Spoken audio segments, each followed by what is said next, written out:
Matthew Stafford, Detroit Lions quarterback, has been the subject of rumors and reports of a possible trade, and the Lions have done everything they could to knock it down. It bubbled up again on Friday. Mike Silver of NFL Network said that there are coaches and GMs at the scouting combine that believe this all started because Stafford wants out, and that prompted the most definitive statement yet from Stafford's camp. His wife, Kelly, who suggested a few weeks ago that if the Lions are done with Matthew Stafford, they'd like to play for the Lions. She came out and said he doesn't want out. He wants to stay with the Lions. Tom Condon, his agent, told Silver that Matthew Stafford doesn't want out, so it has been put to rest. So, with the news that Matthew Stafford wants to stay in Detroit, it's fill in the blanks time, Chris. Matt Stafford has blank seasons left as a member of the Detroit Lions. Well, I want to say one season's left, or I want to say, I don't even know how to fill in the blank here with this. I want to say pending on how this season goes. I mean, that's really where I want to really answer it. I think Matt Stafford's career in Detroit, a lot is going to be dictated by how this season goes. I do, yes. I think that if they go to the playoffs, he saves Matt Patricia, Bob Quinn's job, does that, then Matt Stafford's going to be there for a few more years after that. I think that if they don't go to the playoffs and it's, a 7-9 type year, that it's going to be all over in Detroit. I think Matt Stafford will be on another team, and Matt Patricia and Bob Quinn will be gone as well. So, I don't know. I think it depends on how this season goes. I really do. I think this will dictate how many more years he has left in Detroit. I agree with you completely, because if they clean out everything after this season, it could be that a new coach, a new GM decides we need a new direction. We need to go in a different way. We need to find a new quarterback. We've had this guy since 2009. It hasn't gotten us to where we want to be. They haven't won a playoff game since 1991, for crying out loud. I agree with you. At least one more season is what I would say, and it's to be determined. And we can't get away from the chatter about them taking Tua Tagovailoa with the 3rd overall pick. When Vegas makes the Lions and the Dolphins the co-favorites from a betting perspective to take Tua Tagovailoa, that makes me think they know something. And it would seem very odd if they do it, and it wouldn't be a move aimed at winning now. But, man, if they do that, it is one more season for Matthew Stafford. Yeah, I mean, if they do that, I would think, are they trying to trade Matt Stafford at some point, after the draft, if they did that? I would just be shocked. I just can't imagine. Again, I know we've discussed this, you and I, before, but in Bob Quinn, Matt Patricia, make or break year, bring in a guy like Tua. We don't know if he can play year one. He's a little risked there. And, yeah, it just, I think, would throw the organization in disarray right now. They need something, stable. And Matt Stafford is the best player on their team. And I think if they're going to win, they need him to be there to help them out. So I would just be shocked if they went the quarterback route this year. Okay, the Bears, Colts, and Patriots all reportedly have interest in the Red Rifle, Andy Dalton, the Bengals quarterback since he was drafted in round 2 back in 2011. If I was one of those general managers, I'd give up blank to acquire El Diablo. Well, yeah, I like that. I would say, and I would expect all three of these teams to be in this conversation for Andy Dalton. I would say a 3rd rounder, maybe a 2nd. Okay, now I say 3rd rounder, okay, and I look at it like this, like Jimmy Garoppolo, right? The San Francisco 49ers traded to get him for a 2nd round pick. I think Andy Dalton has more, pelts on his horse than Jimmy Garoppolo did at that point. So he's worth a 2nd round pick for sure. But the other thing that plays into this, right, Mike, is we know they're going to take Joe Burrow. As of right now, that's what we think. So they lose leverage because of that a little bit. So I know they're not just going to sell him for free. So I would say I would offer a 3rd at first, kind of get a gauge for the market. And then maybe if you got to go to a 2nd round, like you're New England and you're picking towards the 2nd in the round, then maybe I would do that. But I would be thinking 3rd at first. See, they don't need to sell this idea that maybe we'll keep Andy Dalton when you've got multiple people at the auction. When you've got 2 or 3 teams that want him and they know there's another alternative, they can bid up the price even if everyone knows the Bengals are done with him. The wild card in this is the $17.5 million salary he's due to make this year in the final year of his contract. Right. Because you'd like to extend his deal. Well, what's he worth?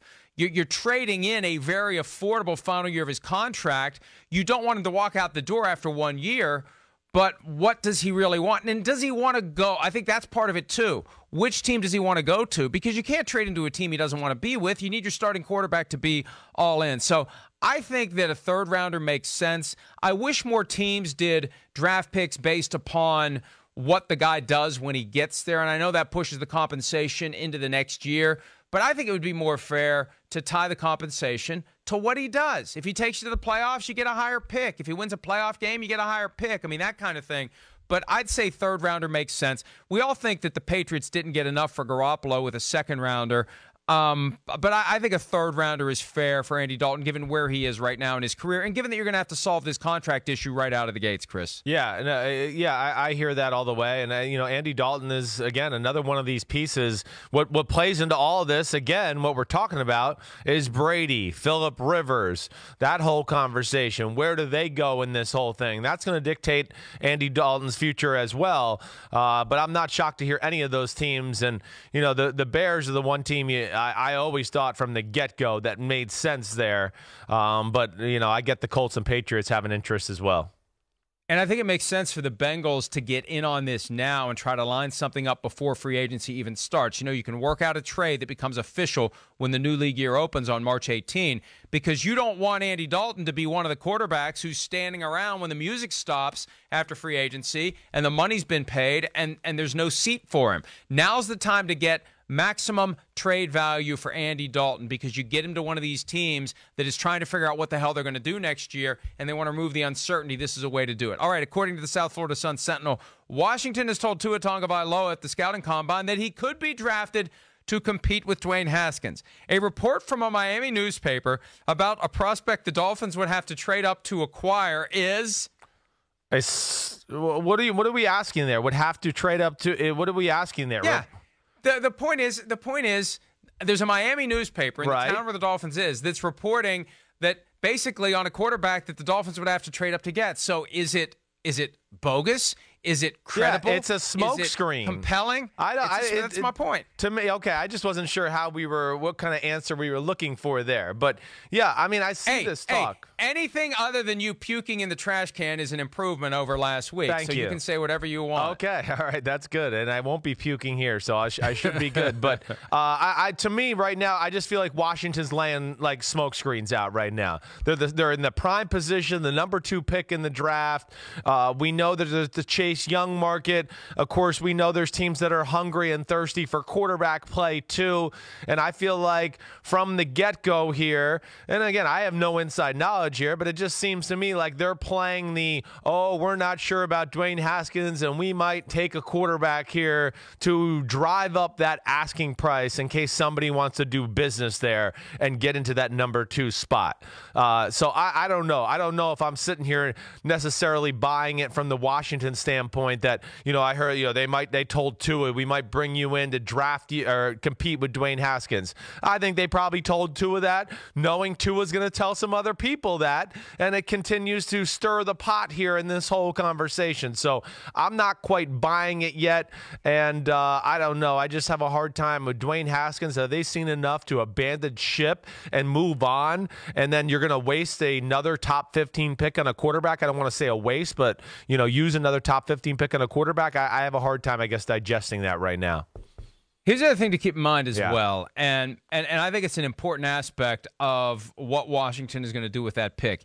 In order to engage in the most informed and viable trade discussions, you need to know everything you can about the player, because you're not trading the pick, you're trading the player. So you do the full workup on Tua. So if Miami calls, you can counter everything they would say, and you can say, here's why we think he's worth X. Right. Because we talked to the kid. We love the kid. If we hadn't invested the 15 overall pick last year in him, we'd take him. And maybe we will take him. Maybe, that's the whole idea. You want to make the Dolphins think that the Washington franchise may take him, and the Washington franchise needs to know all about him so they can hold firm in trade discussions to maximize their return. This is their chance to turn the tables on some unsuspecting team the way they got screwed 8 years ago in the RG3 trade. They moved from 6 to 2 and gave up way too much for RG3. Now they get a chance to get somebody to give up way too much potentially for Tua. All right, next one. The Cowboys reportedly planning to use the exclusive franchise tender on Dak Prescott. The exclusive tag for Prescott means blank for his future with the Cowboys? Nothing. It means nothing to me. It doesn't matter. Franchise tag, exclusive tag. I don't think it really changes my thought. I mean, you probably have a smarter answer than me here, but nonetheless, they got to get a long-term deal done. And exclusive tag, franchise tag, it doesn't matter. Dak ain't going to be there no matter what kind of tag you got on him. Until that tag is torn off and you've bought him now, okay, and it's no more on the shelves at the retail store and he's your property, you could tag him with whatever the hell phrase you want to. He ain't coming around until he gets a long-term deal. I really debated giving you a hard time for saying Boughton. I know, because you had a rough week. It's all right. Give me a hard time. I mean, when I said it, I was like, wow, that was full stupid right there. But I was too deep into my thought. I couldn't backtrack after that. Here's the problem. If they use the franchise tag exclusive level on Dak Prescott, they have bought themselves at least $31 million under the tag this year, a 20% raise next year. Why not go year to year? That's what Dak Prescott's eventually going to realize. And the higher the tag value, the greater the second year is, and the greater the third year is. Year 3, it's a 44% raise over year 2. You're talking about astronomical numbers if Dak Prescott goes year to year. And I've been waiting for one of these short-list franchise quarterbacks to do what Kirk Cousins did with Washington a few years ago. Just play year to year under the tag. Now, the other question becomes, if Dak is tagged, will he withhold services? I mean, maybe he signs it right away and shows up and says, I'm going to have a great year, and you're going to tag me next year, and I'm going to have another great year, and then you're going to be stuck, and I'm going to become a free agent after 2 more seasons, 6 years total in the NFL, and I'm going to be able to hit the market unfettered and go wherever I want. So I think it actually, if they use the exclusive tag, I think it actually makes it less likely he's there over the long haul than if they would use the non-exclusive tag. Well, the one thing I'll say to what you're saying, I mean, I hear what you're saying from the business standpoint.